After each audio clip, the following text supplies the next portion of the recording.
എല്ലാവർക്കും നമസ്കാരം. ഞാൻ അനുരാധ ശ്രീകാന്ത്. 8ാം ക്ലാസ്സിലെ അടിസ്ഥാന പാഠാവലി 3ാമത്തെ യൂണിറ്റ് ഓർമ്മകൾക്കെന്ത് സുഗന്ധം.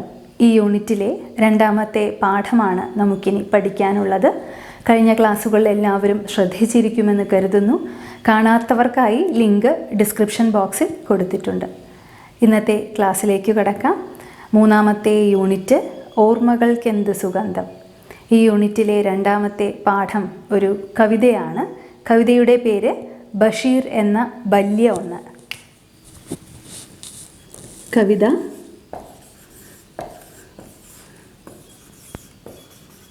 ബഷീർ എന്ന ബല്യ ഒന്ന്. ഇതാണ് കവിതയുടെ പേര്. ഇത് എഴുതിയത് വിഷ്ണുനാരായണൻ നമ്പൂതിരി.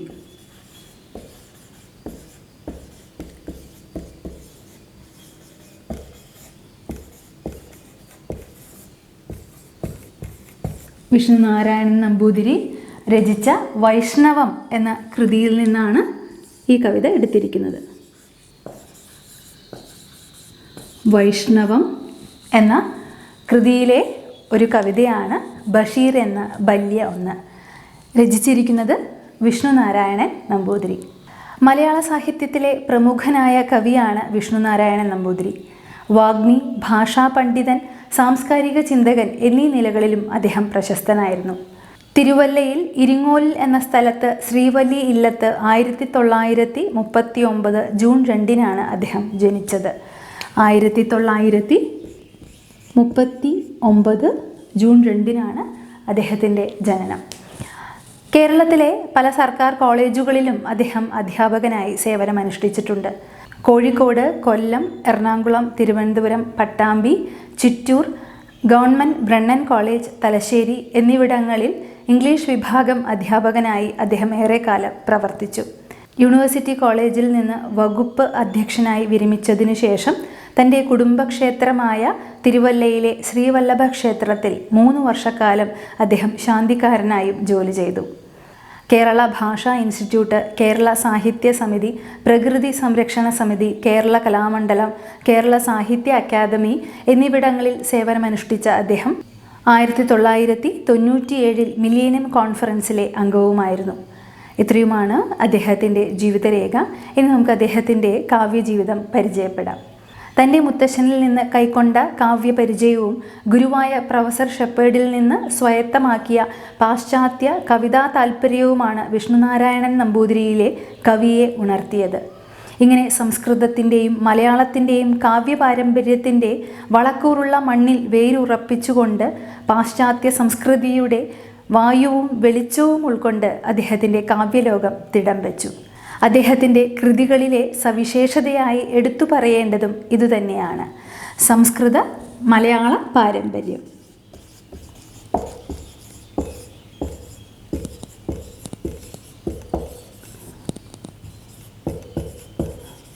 സംസ്കൃത മലയാള പാരമ്പര്യത്തോടൊപ്പം തന്നെ പാശ്ചാത്യ സംസ്കൃതിയും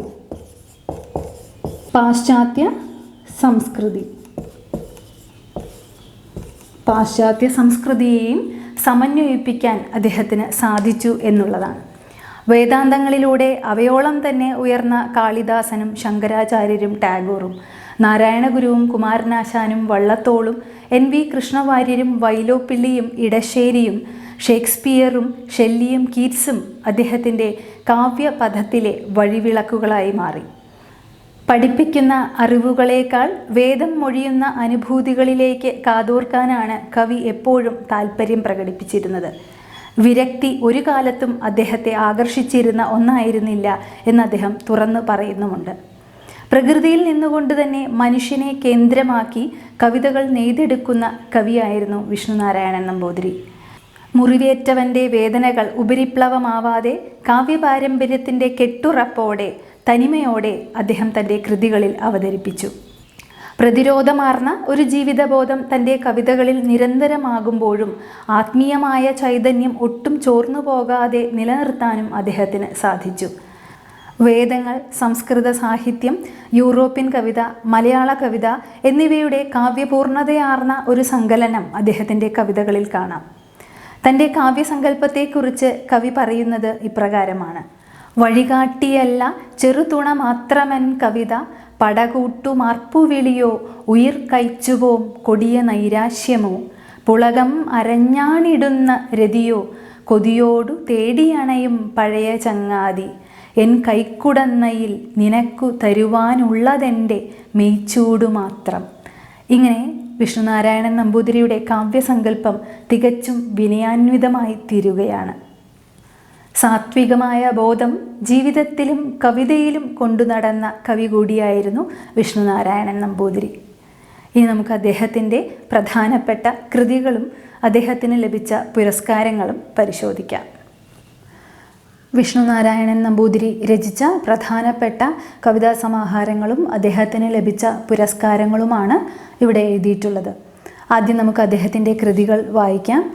സ്വാതന്ത്ര്യത്തെക്കുറിച്ചൊരു ഗീതം, പ്രണയഗീതങ്ങൾ, ഭൂമിഗീതങ്ങൾ, ഇന്ത്യ എന്ന വികാരം, മുഖമെവിടെ, അപരാജിത, ആരണ്യകം, ഉജ്ജയിനിയിലെ രാപ്പകലുകൾ, ചാരുലത, കവിതയുടെ DNA, അലകടലും നെയ്യാമ്പലുകളും, അസാഹിതീയം, കുട്ടികളുടെ ഷേക്സ്പിയർ.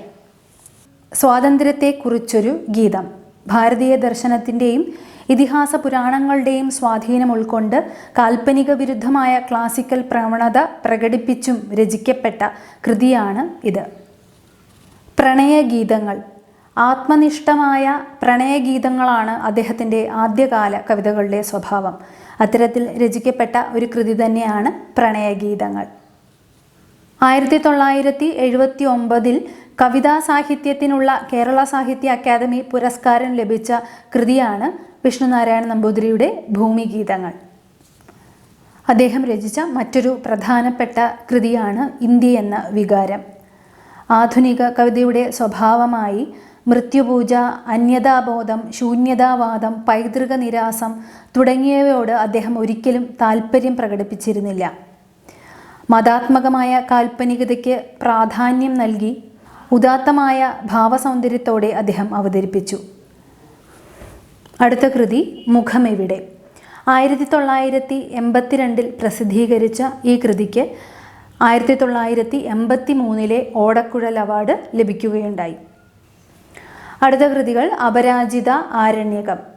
ഉജ്ജയിനിയിലെ രാപ്പകലുകൾ എന്ന കൃതിക്ക് 1994 കേന്ദ്ര സാഹിത്യ അക്കാദമി അവാർഡ് ലഭിക്കുകയുണ്ടായി.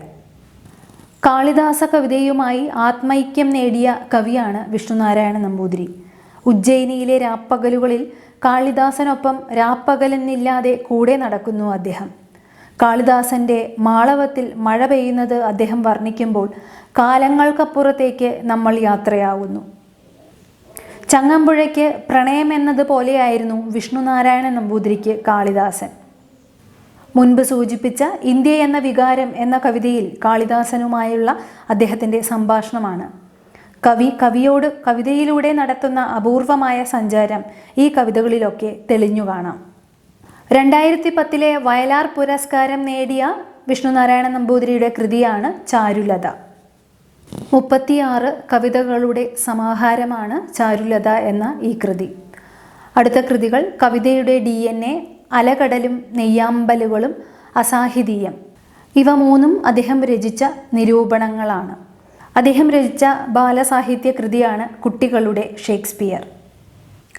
ഇവ കൂടാതെ പുതിയ കാഴ്ചപ്പാടുകൾ, സസ്യലോകം, ഋതുസംഹാരം എന്നീ വിവർത്തനങ്ങളും അദ്ദേഹം രചിച്ചിട്ടുണ്ട്.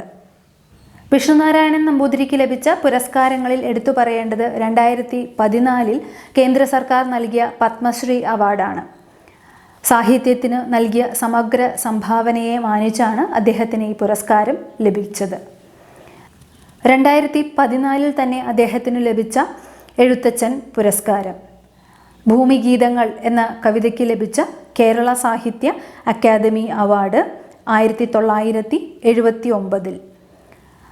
2010 ലഭിച്ച വള്ളത്തോൾ പുരസ്കാരം. 1983 മുഖമെവിടെ എന്ന കൃതിക്ക് ലഭിച്ച ഓടക്കുഴൽ അവാർഡ്. ഇതുകൂടാതെ 2010 ലഭിച്ച മാതൃഭൂമി സാഹിത്യ പുരസ്കാരം, പി സ്മാരക കവിതാ പുരസ്കാരം, 2009 ലഭിച്ച പി സ്മാരക കവിതാ പുരസ്കാരം, 1994 ഉജ്ജയിനിയിലെ രാപ്പകലുകൾ എന്ന കൃതിക്ക് ലഭിച്ച കേന്ദ്ര സാഹിത്യ അക്കാദമി അവാർഡ്, 2010 വയലാർ പുരസ്കാരം. ഇത്രയുമാണ് പ്രധാനപ്പെട്ട പുരസ്കാരങ്ങൾ. ഇവ കൂടാതെ 1994 കേന്ദ്ര സാഹിത്യ അക്കാദമി ഫെലോഷിപ്പ് അദ്ദേഹത്തിന് ലഭിച്ചു. 2010 കേരള സാഹിത്യ അക്കാദമി വിശിഷ്ട അംഗത്വവും അദ്ദേഹത്തിന് ലഭിക്കുകയുണ്ടായി. വളരെ ലളിതമായി ജീവിക്കാൻ ആഗ്രഹിച്ച കവിയായിരുന്നു വിഷ്ണുനാരായണൻ നമ്പൂതിരി. ക്ഷണിക്കപ്പെട്ട വേദികളിലെല്ലാം അദ്ദേഹം എത്തിയിരുന്നത് സ്വന്തം വാഹനമായ സൈക്കിൾ ചവിട്ടിയായിരുന്നു.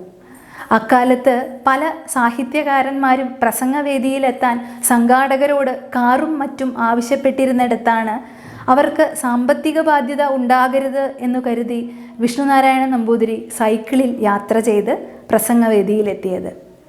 മണ്ണിൻ അമൃത സ്വരരുചി വിണ്ണിൽ ചിന്നിയ ധന്യകവിയാണ് വിഷ്ണുനാരായണൻ നമ്പൂതിരി എന്ന് അദ്ദേഹത്തെ വിശേഷിപ്പിക്കാറുണ്ട്. പച്ചമണ്ണിൽ ചവിട്ടി നിൽക്കുകയും ഉയിരിൻ നട തുറക്കുമ്പോഴും പച്ചമണ്ണിൽ ചവിട്ടി നീങ്ങുകയും ചെയ്യുന്നു എന്നതാണ് ആ കാവ്യപ്രപഞ്ചത്തിൻ്റെ വ്യതിരിക്തത. ഭാരതത്തിൻ്റെ ദാർശനിക സമനിലയെ തിരസ്കരിക്കാതെ തന്നെ പുത്തൻ ചിന്തകളും ചാരുതകളും ക്ഷോഭങ്ങളും ആകാംക്ഷകളും ചാർത്തുന്ന മുദ്രകളെ അംഗീകരിക്കാൻ താൻ വൈമുഖ്യം കാണിക്കുന്നില്ല എന്ന് തെളിയിച്ച കവി ആ നിലപാടുകളിൽ നിന്ന് ഒരിക്കലും തെന്നിമാറുന്നില്ല. പാരമ്പര്യത്തെ സമൂലം വിച്ഛേദിക്കാതെ തന്നെ വർത്തമാനകാലത്തെ ചുറ്റുപാടുകളെ നിരീക്ഷിച്ച് സ്വാംശീകരിച്ച് ഭാവികാല ചൈതന്യത്തെ രൂപപ്പെടുത്താൻ പാകത്തിൽ അദ്ദേഹം തൻ്റെ കവിതയെ ഒരു സാംസ്കാരിക സ്വാധീനമാക്കി മാറ്റി. വിഷ്ണുനാരായണൻ നമ്പൂതിരിയുടെ ജീവിത രേഖ, അദ്ദേഹത്തിൻ്റെ പ്രധാനപ്പെട്ട കൃതികൾ, അദ്ദേഹത്തിന് ലഭിച്ച പുരസ്കാരങ്ങൾ എന്നിവയാണ് നമ്മൾ ഇന്നത്തെ ക്ലാസ്സിൽ പ്രധാനമായും ചർച്ച ചെയ്തത്. എല്ലാവരും വേണ്ടുന്ന രീതിയിൽ കാര്യങ്ങൾ ഉൾക്കൊണ്ടിട്ടുണ്ടാകുമെന്ന് കരുതട്ടെ. ഇന്നത്തെ ക്ലാസ് ഇവിടെ അവസാനിപ്പിക്കുകയാണ്. നന്ദി, നമസ്കാരം.